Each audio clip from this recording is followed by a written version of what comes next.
3 number যান বাহনৰ পৰা ওলোৱা নিৰ্গত হোৱা ধোঁৱাই বায়ু প্ৰদূষিত নকৰে।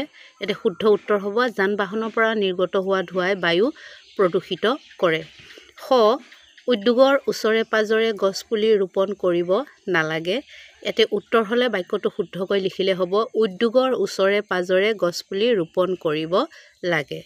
গ নম্বৰ প্ৰশ্ন সৌৰশক্তিৰ পৰিৱৰ্তে কয়লা পেট্ৰল আদি ইন্ধন হিচাপে ব্যৱহাৰ কৰিব লাগে। উত্তৰ হ'ব শুদ্ধকৈ লিখিলে সৌৰশক্তিৰ পৰিৱৰ্তে কয়লা পেট্ৰল আদি ইন্ধন হিচাপে ব্যৱহাৰ কৰিব নালাগে। ঘ নম্বৰ হৈছে পুনৰাৱৰ্তন প্ৰক্ৰিয়াৰে পৰিৱেশ প্ৰদূষণ ৰোধ কৰিব নোৱাৰি।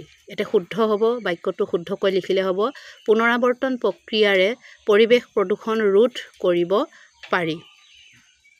ঙ নম্বৰ বৰষুণৰ পানী সংৰক্ষণ কৰিব নালাগে। উত্তৰ হ'ব বৰষুণৰ পানী সংৰক্ষণ কৰিব লাগে। 4 নম্বৰ বায়ু প্ৰদূষণ ৰোধ কৰাৰ বাবে ল'ব পৰা দুটা ব্যৱস্থা উল্লেখ কৰা। উত্তৰ সেই দুটা ব্যৱস্থা হৈছে উত্তৰ 1 নম্বৰ দিছোঁ। 1 নম্বৰ ব্যৱস্থাটো হৈছে যান বাহনৰ পৰা ওলোৱা ধোঁৱাৰ প্ৰদূষণ ৰোধ কৰাৰ বাবে যান বাহনত প্ৰদূষণ নিয়ন্ত্ৰণ ফিল্টাৰ লগাব লাগে। 2 নম্বৰ কয়লা পেট্ৰল ডিজেল কেৰাচিন আদিৰ পৰিৱৰ্তে সৌৰশক্তি গোবৰ গেছ আদি ইন্ধন হিচাপে ব্যৱহাৰ কৰিব পাৰি। 5 নম্বৰ পানী প্ৰদূষণ ৰোধ কৰিব পৰা যিকোনো 3টা ব্যৱস্থা উল্লেখ কৰা। উত্তৰ সেই ব্যৱস্থা 3টা এনেদৰে দিয়া হৈছে।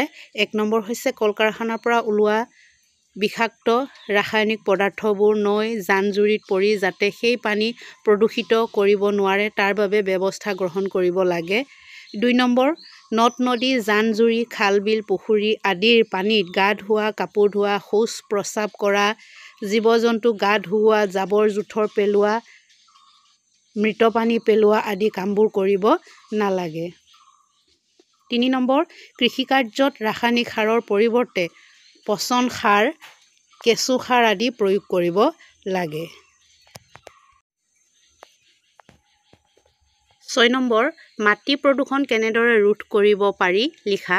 উত্তৰ মাটি প্ৰদূষণ কেনেদৰে ৰোধ কৰিব পাৰি তাৰ উত্তৰ এনেধৰণে দিয়া হৈছে।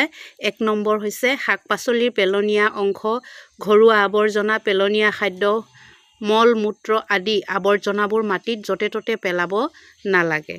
2 নম্বৰটো হৈছে খেতি পথাৰত ৰাসায়নিক সাৰৰ পৰিৱৰ্তে পচন সাৰ গোবৰ সাৰ কেঁচু সাৰ আদি ব্যৱহাৰ কৰিব লাগে।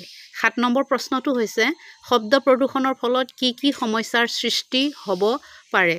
উত্তৰটো এনেধৰণে হ'ব। উত্তৰটো হৈছে কল কাৰখানাৰ পৰা সৃষ্টি হোৱা শব্দ প্ৰদূষণৰ ফলত মানুহৰ শ্ৰৱণ শক্তি কমি যাব পাৰে। শব্দ প্ৰদূষণৰ ফলত উচ্চ ৰক্তচাপ থকা ৰোগীৰ হৃদযন্ত্ৰ সমস্যাৰ সৃষ্টি হ'ব পাৰে।